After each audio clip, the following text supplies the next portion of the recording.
The iron gate of Neowood Estate stood as a grim sentinel to a world long forgotten, its rusted hinges creaking a mournful dirge as I forced it open. Beyond the gate lay a panorama of desolation, a labyrinth of crumbling government buildings, their windows shuttered, their walls consumed by relentless ivy. My name is Jonathan, an urban explorer, drawn irresistibly to such places where the ghosts of the past linger in the shadows, whispering secrets to those willing to listen. Armed with a flashlight, a camera, an insatiable curiosity, I ventured into the forsaken grounds. The air was thick with the scent of damp earth and decay, a miasma that clung to my senses like a malignant fog. Neowood Estate had been abandoned for decades, its name synonymous with madness and inexplicable disappearances, a veritable breeding ground for the eldritch and the uncanny. My footsteps echoed through the silent corridors as I traversed one decrepit building after another. Each room was a tableau of abandonment, faded photographs on peeling wallpaper, broken furniture scattered haphazardly, and personal belongings left to gather dust. It was as if time had halted, leaving these remnants as mute witnesses to some unspeakable calamity. In the last house at the end of the main road, I discovered it. Concealed beneath a loose floorboard in a once cozy living room was a diary, its leather cover cracked, and its pages yellowed with age. The moment my fingers brushed against it, a shiver ran down my spine. There was an aura about this diary, an almost palpable sense of dread and foreboding. The initial entries were banal, detailing the quotidian existence of a man named Robert. He wrote of his family, the community, and the simple pleasures of their new home. Yet, as I delved deeper, the tone of the diary shifted, becoming increasingly disquieting. Robert began to chronicle strange occurrences, neighbors behaving erratically, disembodied voices in the dead of night, and shadows that seemed to move of their own accord. March 15, 1952. Mrs. Ambersom next door was found wandering the streets at midnight, waving about, the watcher in the dark. Her eyes were wide with terror, and she did not recognize anyone. They have taken her to the hospital, but I fear something far worse is at play. April 3, 1952. The whispers have begun.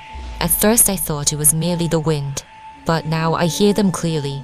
They speak of an entity that lurks in the shadows, feeding on our fears. The children have ceased playing outside, and the air feels oppressive, as though we are constantly being watched. April 18, 1952. Old Mr. Thompson was found dead in his home today, his face twisted in a grimace of sheer terror. They say he had clawed at his own eyes. The whispers foretold his demise days before it occurred. As I continued to read, the fear that had been a mere undercurrent in Robert's early entries swelled into a torrent of hysteria. His handwriting grew increasingly erratic, his words imbued with a palpable sense of dread.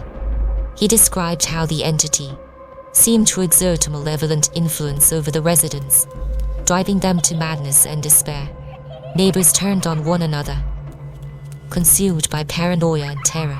May 1st, 1952. I saw it today. A figure, tall and emaciated, with eyes that burned like coals. It stood at the edge of the forest, watching, always watching.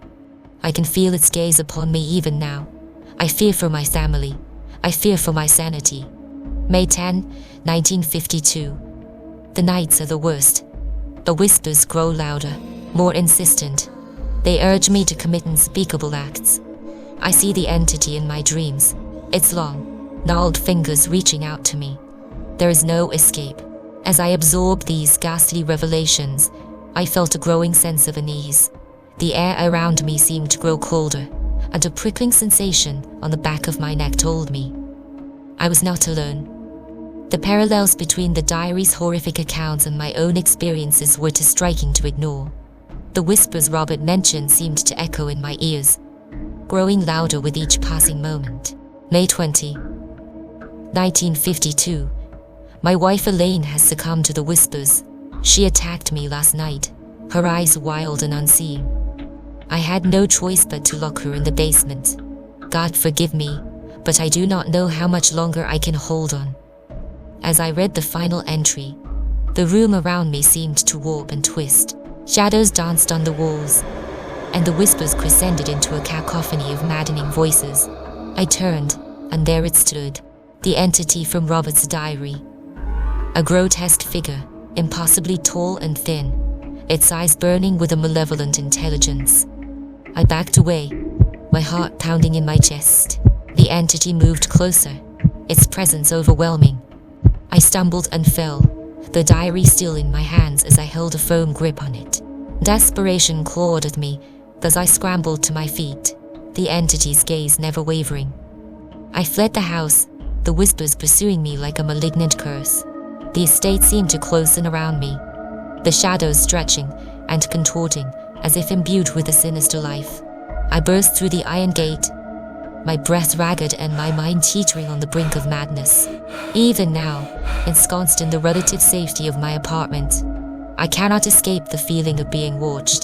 The diary lies on my desk, constant reminder, the horrors I uncovered. The entity from Neowood Estate haunts my dreams, whispers a chilling lullaby that lingers in the periphery of my consciousness. Some mysteries are better left unsolved, some secrets buried in the abyss of time.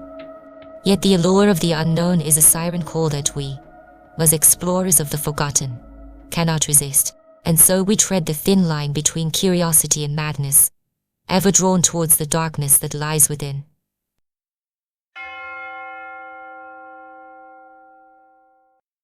If you have enjoyed the content so far, consider leaving a like and subscribe. It really helps the channel grow and continue making videos that keeps you awake at night. With that, we will see you on the next video.